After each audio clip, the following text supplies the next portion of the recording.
हरिओम आत्मीय भक्तजनों, सप्रेम जय श्री हरि। आज का प्रसंग है कर्म से ही भाग बनता है।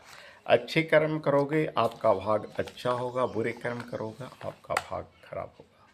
लोग भाग भरोसे बैठ जाते हैं और कर्म करना नहीं चाहते हैं। बड़े बड़े बाबाओं के पास जाएंगे, कुंडली दिखाएंगे, हस्तरेखा दिखाएंगे, पूछेंगे कि मेरा भाग्य कैसा है, परंतु वे भाग्यवादी मनुष्य कर्म करना नहीं चाहते। कर्म करने वाला ही महान होता है। चलते रहने से व्यक्ति मंजिल तक पहुंचता है, बैठे रहने से कोई नहीं पहुंचता है। इसलिए कठोर परिश्रम कीजिए और पुरुषार्थ के द्वारा जीवन को सफल और सुखी बनाइए। गोस्वामी तुलसीदास जी ने रामचरितमानस में लिखा है, कर्म प्रधान विश्व करि राखा, जो जस करे तस फल चाखा।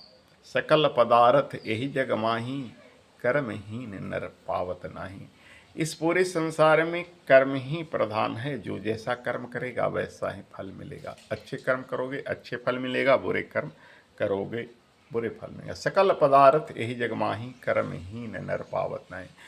पूरे जितने भी पदार्थ हैं, पदार्थ चार कहे गए हैं, धर्म अर्थ काम मोक्ष, पुरुषार्थ चार कहे गए हैं। बाकी जितने भी तरह के पदार्थ आप चाहते हैं सब कुछ इस संसार में है, लेकिन कर्महीन मनुष्य को वो नहीं मिलता है।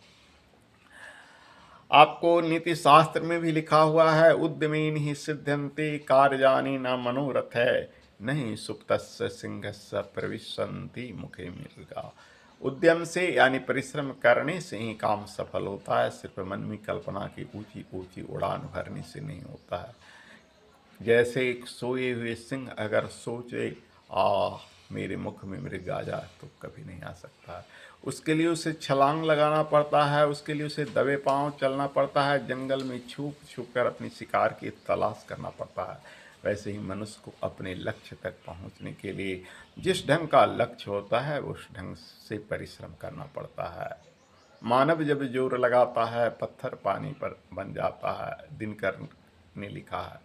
तो मनुष्य जो है जब जैसा सुंदर कर्म करेगा उसको फल मिलेगा। इसलिए कर्म कीजिए, भाग्य के भरोसे मत बैठिए और देवता से भीख मत मांगिए। देवता की पूजा कीजिए परंतु कर्म कीजिए। दैव दैव आलसी पुकारा, कादर मन कहे एक आधारा, दैव दैव आलसी पुकारा। जो व्यक्ति हमेशा देवता को 2 रुपये के लड्डू चाहते हैं और 2 करोड़ की डिमांड करते हैं, वैसे कर्महीन मनुष्य की कभी कोई कल्पना पूरी नहीं होती है। हाँ, जो देवताओं की निष्काम भाव से सेवा करते हैं, निष्काम भाव से पूजन यजन करते हैं, उनकी हर कामनाएं पूरी होती है।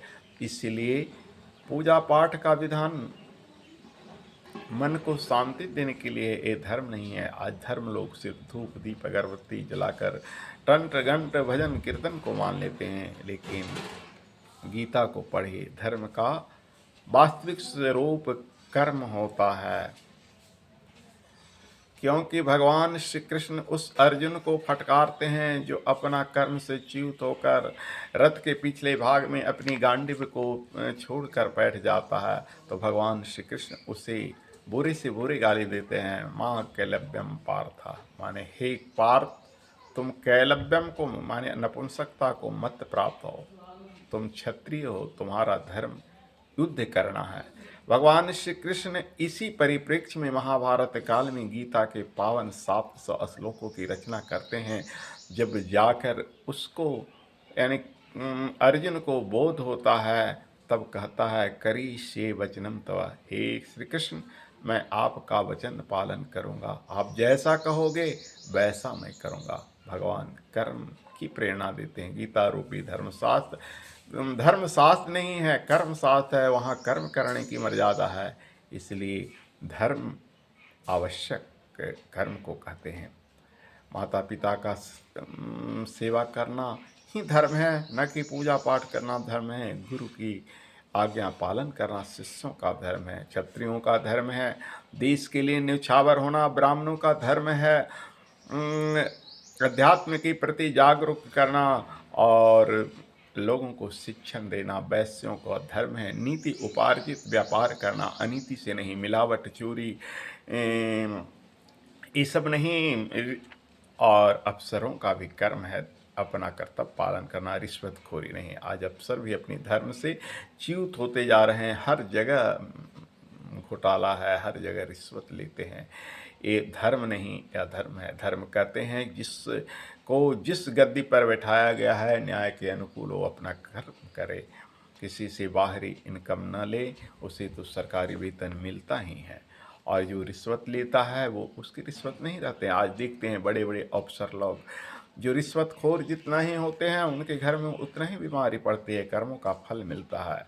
किसी का किडनी डैमेज हो गया तो किसी को हार्ट फेल हो गया, किसी को ब्लड कैंसर है तो किसी को कुछ है। ये सारे के सारे उन्हीं रिश्वतखोरों को, उन्हीं हरामखोरों को होता है जो बुरे कर्म करते हैं। धर्म आज भी जिंदा जहाँ है वहाँ मनुष्य आरोग्य रूप से फल फूल रहा है। पाप कर्मों की सजा हर किसी को मिलती है, मनुष्य उसे देख नहीं पाता है और कहता है तो रोग है। अरे तुलसी बाबा की रामायण पढ़ो, रोग किन पाप कर्मों से फलता है, किन पाप कर्मों का कारण है। तुलसी बाबा ने सबको अलग अलग फरिया फरिया के लिख दिया है।